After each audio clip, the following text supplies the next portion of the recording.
عدالتوں سے یہ سب ہوا ہے تو عدالتوں سے ہی آپ کو ریلیف لینی ہوگی، تو کمیشن کے انتظار میں کیوں ہیں؟ یہ کمیشن سے کیوں توقع کر رہے ہیں کہ جی کمیشن بنے گا تو وہاں پر آپ ایگزونریٹ ہوں گے؟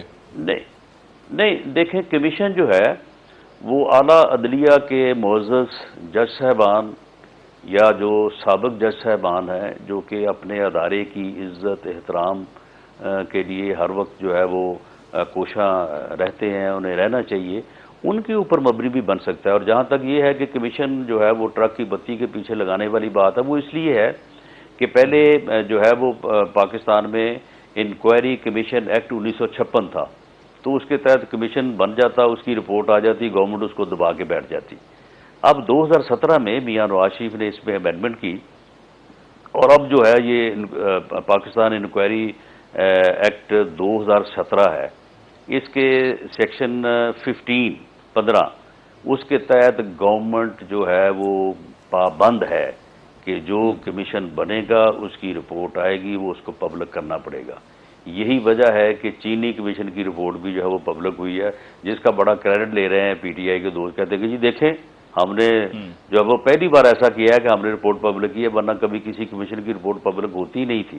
وہ بھئی پہلے قانون ہی نہیں تھا، اب قانون ہے، اب آپ کی مجبوری تھی، آپ نے پبلک کرنا ہی کرنا تھا، آپ اس کو روک نہیں سکتے تھے۔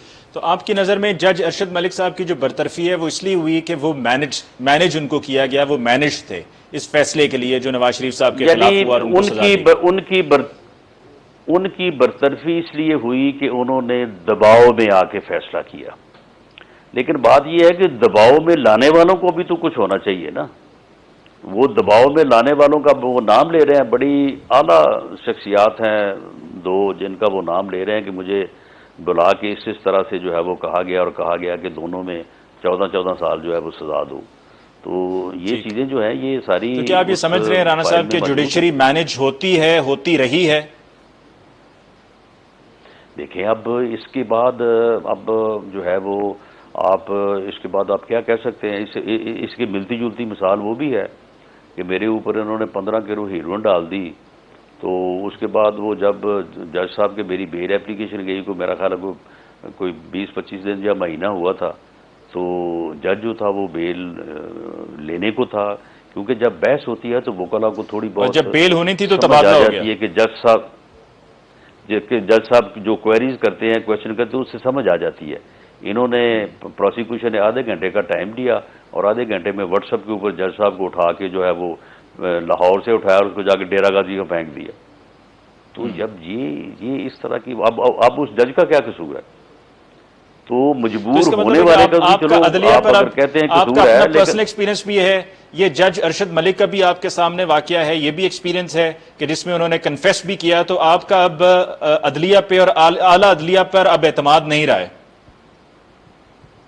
نہیں دیکھیں، عدلیہ جو ہے وہ عدلیہ کوئی ایک سنگل آئیڈینٹی نہیں ہے۔ عدلیہ میں اگر مثال کے طور پہ کل ملا کے 1500 ججز ہیں، لوئر، ہائر اور عدالت عظمیٰ لیول کے اوپر، تو وہ 1500 عدالتیں ہیں، وہ 1500 جج ہیں، ان میں بہت سارے لوگ ہوں گے جو بہت اپرائٹ ہوں گے، بہت انٹیلیجنٹ ہوں گے، بہت ہی جو ہے وہ اپنا جو ہے وہ میرٹ پہ چلنے والے ہوں گے، بہت ہی دلیر ہوں گے، کچھ ایسے بھی ہوں گے جو تھوڑا کمزور ہوں گے، کچھ ایسے بھی ہوں گے جو تھوڑا سمجھ میں دوسروں سے تھوڑا کم تر ہوں گے۔ تو معاملہ یہ ہے کہ جو کمزور ہوں گے ان کے لیے آپ ایسا ماحول پیدا کریں کہ ان کو کوئی مجبور نہ کر سکے۔ جب آپ ان کو ایکسپوز کر دیں گے اور لوگ مجبور کرنے ان تک پہنچ جائیں گے، تو پھر اگر وہ بات مان لیں گے، ریجیکٹ کر دیں گے تو لاہور میں رہیں گے، نہیں کریں گے تو وہ ڈیرہ غازی خان جو ہے وہ ان کو جانا پڑے گا بچوں سمیت۔ تو پھر بات یہ ہے کہ ٹھیک، یہ رانا ساری چیزیں صاحب جو ہیں یہ وقفے پہ پورا جاتے ماحول جاتے ایک یہ ذرا بنتا یہ ہے بھی نا۔ بتا دیں کہ کیا جج ارشد ملک صاحب کے لیے برطرفی کافی ہے یا برطرفی کے علاوہ اور بھی سزا ہونی چاہیے؟ میرے خیال میں جج ارشد ملک کا کوئی قصور نہیں ہے، اسے مجبور کیا گیا، اس نے مجبور ہو کے جو ہے وہ فیصلہ دیا۔ وہ زندہ ضمیر آدمی ہے، اس کا ضمیر اس کو ملامت کر رہا تھا، وہ اسی لیے جو ہے وہ میاں نواز شریف کے پاس پہنچا تھا کہ میں جو ہے وہ معذرت کروں کہ میں نے آپ کو غلط سزا دی ہے۔ میری نظر میں اس کا کوئی قصور نہیں ہے۔ لیکن اگر ان کا ضمیر پل میں کچھ ہو فیصلہ دیتے ہوئے اس وقت ضمیر کچھ تھا، بعد میں ضمیر جاگا تو آپ کے پاس صفائیاں دینے پہنچ گئے، اس کا مطلب ہے کہ وہ ہمیشہ اویلیبل رہے ہیں، دستیاب رہے ہیں کہ جس نے مجھے مینج کرنا ہے، جس سے مجھے اپنی مرضی کی بات کہلوانی ہے کہلوا لو، اور کوئی کام کروانا ہے مرضی کا تو کروا لو. انہوں نے میں پوری نے ان کی وجہ سے جیسے جوڈیشری پہلے ملائن ہوئی بات ہے. میں نے جیسے بات کی ہے کہ مین ٹو مین ویری کرتا ہے نا. کوئی جی جج جو ہے وہ بہت مضبوط بھی ہو سکتا ہے، کوئی جو ہے وہ تھوڑا کم مضبوط بھی ہو سکتا ہے. اب یہ جو فیصلہ کیا ہے، یہ فیصلہ بھی تو ججز نے کیا ہے نا. تو پھر معاملہ یہ ہے کہ آپ اگر اس فیصلے کو، جس فیصلے کی بنیاد کے اوپر آپ بات کر رہے ہیں، تو اس کی اپریشیشن بھی تو پھر ججوں کو ہی جاتی ہے نا. یہ فیصلہ بھی تو ہائی ٹھیک. کورٹ کے معزز ججز نے، 4 ججز نے انکوائری کی ہے، تو ہو سکتا ہے ان کے اوپر بھی بڑے پریشر ہوں اس انکوائری کے متعلق، لیکن انہوں نے تو پریشر نہیں لیا. اس کے بعد جو 7 سینئر جج صاحبان نے فیصلہ کیا، انہوں نے پریشر نہیں لیا. تو یہ تو پھر جج ٹو جج ویری کرتا ہے. ہر جج جو ہے ٹھیک وہ ایک ہی لیول کا انٹلیکٹ اور ایک ہی لیول کی جرت اور میرٹ جو ہے وہ نہیں رکھ سکتا. ٹھیک ران صاحب، ہمیں ایک بریک لینی ہے. بریک کے بعد جو آپ پر لگائے گئے الزامات ہیں کچھ ان کی مختصراً بات ہوگی، لیکن ایک بریک کے بعد.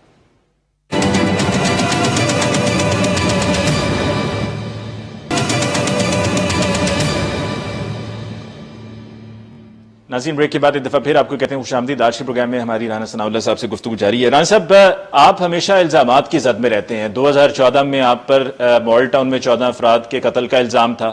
2014 ہی دسمبر میں آپ پہ پی ٹی آئی کے ورکر حق نواز کے قتل کا الزام تھا. پھر آپ پر یہی کہا جاتا ہے کہ جی فیصل آباد میں جہاں پر آپ کا ڈیرا ہے وہ زمین بھی اس پر آپ نے قبضہ کیا ہوا تھا. پھر یہ منشیات کا کیس آپ پہ ڈال دیا جاتا ہے. تو آپ پر ہمیشہ کوئی نہ کوئی الزام لگا دیا جاتا ہے. یہ آپ نے جن 4 الزامات کی بات کی ہے، میں مختصراً آپ کو عرض کر دیتا ہوں کہ جہاں تک ماڈل ٹاؤن کا الزام ہے تو اس میں بنیاد اس بات کو بنایا جاتا تھا کہ یہ ایک وائرلیس ہے. اس وائرلیس کے اوپر جو ہے وہ وہاں پہ موقع پہ جو پولیس ہے، رانا صاحب اس کو وائرلیس کے اوپر پیغام دے رہے ہیں کہ بندے مار دو. اور وہ وائرلیس کیونکہ گورنمنٹ کے قبضے میں ہے تو گورنمنٹ جو ہے وہ پی ایم ایل این کی ہے، تو وہ وائرلیس جو ہے وہ دے نہیں رہی. اب بھائی 2 سال ہو گئے ہیں، ان 2 سالوں میں 6 ماہ جیل بھی کاٹے ہوں. وائرلیس کدھر ہے؟ وہ وائرلیس لائیں سامنے، چلائیں اور بات ثابت ہو جائے گی. کوئی جو ہے نہ مجھے صفائی دینے کی جو ہے کوئی زحمت کرنی پڑے گی، اور نہ کسی کو جو ہے وہ ثابت کرنا پڑے گا. وہ موقع کے اوپر پولیس اور موب کا آپس میں تصادم تھا، وہ مس مینجمنٹ تھی، وہ وہاں پہ مس ایڈمنسٹریشن تھی. ورنہ ہمارا کسی کے ساتھ کیا جو ہے وہ جو وہاں پہ شیخوپورہ کا مزدور تھا یا جو وہاں پہ شدرہ کا جی جو ہے وہ ریڈی والا تھا، ہمارا ان کے ساتھ جو ہے وہ کیا واسطہ تھا؟ اس کے بعد آپ آ جائیں کہ پی ٹی آئی کا جو ورکر کہتے ہیں کہ ہاں پی ٹی آئی کا ورکر وہاں پہ جب لاک ڈاؤن کیا تھا پی ٹی آئی نے، تو ایک پوائنٹ کے اوپر فیصل آباد میں جو ہے وہ مابین دونوں پارٹیوں کے ورکرز جو ہے وہ جھگڑا ہو گیا. اس جھگڑے کے نتیجے میں وہاں پہ ایک آدمی جو ہے اس کی ڈیتھ ہو گئی. اس کو پی ٹی آئی والوں نے کھینچ کے اپنا ورکر بنا لیا. ورکر بنا کے اس کا مقدمہ میرے خلاف اور میرے بیٹے احمد شاہ جار کے خلاف براہ راست ایف آئی آر درج کروا دی کہ ہم نے جو ہے جو قتل کیا ہے. اس کے بعد اس کی انویسٹیگیشن ہوئی، ہم اس میں بے گناہ ہوئے، لیکن بعد میں ہم نے جو مدعی فریق تھا اس کے سامنے سارے حقائق رکھے، ان کو بھی معلوم ہوا. انہوں نے باقاعدہ عدالت میں لکھ کر دیا کہ یہ ہمارے ملزم نہیں ہیں. عدالت نے ہمیں جو ہے وہ بری کر دیا. ٹھیک. اب اس کے بعد آپ نے تیسری بات کی ہے ڈیرے کی. ہاں، تو بھائی وہ اگر جگہ جو ہے وہ میں کیونکہ وزیر قانون تھا، کیونکہ میں جو ہے وہ بہت طاقتور تھا، تو میں نے نجائز جگہوں پہ آپ ایک وہ ڈیرا جو ہے میرا وہ تو ٹوٹل جو ہے وہ 7 مرلے جگہ ہے. میرے اوپر جی تو ایسے ہی. الزام جو میرے مخالفین لگایا کرتے وہ کہتے تھے کہ میں نے آدھے فیصل آباد کے اوپر نجائز قبضے کیے ہوئے ہیں. تو بھئی وہ اور میں نے 20 قتل کیے ہوئے ہیں، تو میں 6 مہینے جیل میں رہا ہوں تو وہ قبضے جو ہے وہ چھڑوا لیتے اور وہ قتل جی کے بالکل. مقدمات میں مجھے گرفتار بھی کر لیتے. تو یہ دیکھیں سیاسی طور پہ ہمارے پراپیگنڈا کرنے، الزامات لگانے، اور خاص طور پہ جو پی ٹی آئی نے کنٹینر مافیا کے اوپر پراپیگنڈے اور الزامات کا جو ایک انہوں نے جو ہے وہ ماحول بنایا ہے. اب وہ دیکھیں ساری چیزیں ایک ایک کر کے سامنے آ رہی ہیں. اب میاں نواز شریف ٹھیک. کے خلاف سب سے زیادہ پراپیگنڈا ہوا، سب سے زیادہ جو ہے ان کو جو ہے وہ ملائن کیا گیا. آج آپ کے سامنے ہے. اللہ تعالیٰ جو ہے اور یہ پولیٹیکل وکٹمائزیشن ہے. آخری سوال رانا صاحب، آپ کی پارٹی کے جو لوگ جا کر عثمان بزدار صاحب سے ملاقاتیں کر رہے ہیں، کیا ان کے خلاف پارٹی کوئی ایکشن لے گی؟ دیکھیں علی، بات یہ ہے کہ ایکشن تو جو قانونی طور پہ ہے وہ تو آئین اور قانون کے مطابق ہی دیا جا سکتا ہے. قانون اور آئین میں یہ بات درج ہے کہ اگر کوئی ممبر اپنی پارلیمانی پارٹی کی انسٹرکشن کے اگینسٹ جو ہے وہ منی بل پہ ووٹ کاسٹ کرے، منی بل آپ سمجھتے ہیں جیسے بجٹ ہے، یا ووٹ آف نو کانفیڈنس یا ووٹ آف کانفیڈنس کے اوپر غلط یعنی انسٹرکشن کے اگینسٹ ووٹ کاسٹ کرے یا خود کو غیر حاضر کرے، تو اس پہ اس کے خلاف جو ہے وہ ریفرنس ڈسکوالیفیکیشن کا جو ہے وہ دائر ہو سکتا ہے الیکشن کمیشن میں، اور اس کے خلاف ایکشن ہو سکتا ہے. اب دیکھیں یہ جو ہے نا کہ اپوزیشن کے لوگوں کا کسی سے ملنا یا ٹریجری کا اپوزیشن سے ملنا، یہ ویسے تو جمہوریت میں ایک روٹین ہے، ہم بھی ملتے رہے ہیں اس سے پہلے. اور یہ تو صرف یہ پی ٹی آئی نے ایک نئی جو ہے وہ جمہوریت روشناس کروائی ہے کہ جی اپوزیشن جو ہے نا اس کو جو ہے بالکل وکٹیمائز کرنا ہے، اس کے خلاف پروپیگنڈا کرنا ہے، اس کو گالیاں دینی ہے، اور اس کے ساتھ جو ہے وہ ملنا نہیں ہے. ورنہ تمام دنیا میں وزیر اعظم جو لیڈر آف دی ہاؤس ہوتا ہے وہ لیڈر آف دی اپوزیشن کے ساتھ باقاعدہ میٹنگز کرتا ہے، سو مشاورت آپ کا کہنا ہے کہ کوئی ایکشن نہیں ہوگا ان لوگوں کا جو ملاقاتیں کر رہے ہیں؟ نہیں، ان کے خلاف جو ہے وہ قانونی ایکشن تو جس طرح سے میں نے قانونی پوزیشن بتائی ہے وہ یہی ہے، لیکن پولیٹیکلی جو ہے ان کا یہ اقدام جو ہے یہ نامناسب ہے، کیونکہ پارلیمانی پارٹی کے فیصلے میں یہ بات ہے کہ کیونکہ ان حالات میں ہم نے جو ہے وہ گورنمنٹ اتھارٹی سے نہیں ملنا، تو انہوں نے یہ اخلاقی طور پہ آپ کہہ لیں کہ انہوں نے یہ پارٹی ڈسپلن کی خلاف ورزی اٹھایا ہے. اس کے اوپر پارٹی ڈسپلن کی خلاف ورزی کی ہے، پارٹی جو ہے اس کے اوپر ان کو شو کاز نوٹس جاری کر رہی ہے. ٹھیک، رانا صاحب آپ کا بہت بہت شکریہ کہ آپ نے آج کے پروگرام کے لیے ہمیں جوائن کیا. ناظرین، آج کے پروگرام میں ہمارے ساتھ موجود تھے رانا ثناء اللہ صاحب، صدر P M L N Punjab, اور ان سے تفصیلی گفتگو ہوئی پاکستان تحریک انصاف کی گورنمنٹ کی پرفارمنس کے حوالے سے، پی ایم ایل این کی پرفارمنس اور پی ایم ایل این کے معاملات کو لے کر، اور پھر جج ارشد ملک کی برطرفی پر جو آج یہ فیصلہ سامنے آیا ہے اس پر ان کا اوپینین ہم تک پہنچا. اس کے ساتھ ہی آج کے پروگرام سے مجھے علی ممتاز کو دیجیے اجازت. اللہ نگہبان.